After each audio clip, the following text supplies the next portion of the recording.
नमस्कार, हम छी गोपाल झा और सबसे पहिने हम अपन संपूर्ण देशवासी के गणतंत्र दिवस के हार्दिक हार्दिक बधाई दै छी, शुभकामना दै छी। आइ हम अहाँ सबके बीच एकटा देशभक्ति कविता लऽ कऽ उपस्थित भेलहुँ हेँ। आशा अछि जे अहाँ सबके आशीर्वाद बनल रहत। तऽ आउ सुनल जाउ कविता, जे कविताके नाम अछि अपन देशक हम नाम करब।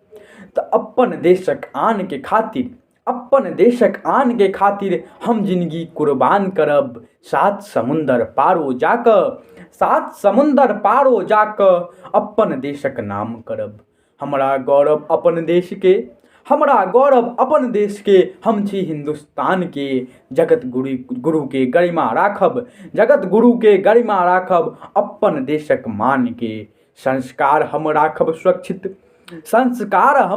सुरक्षित, संस्कृति के सम्मान करब। हम अपन देशक हम नाम करब। जागि गेल आब बच्चा, बैरी सब अकुलायल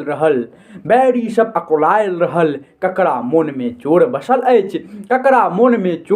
अछि, सबके आब बुझाय रहल। आतंकक हम नाम मिटा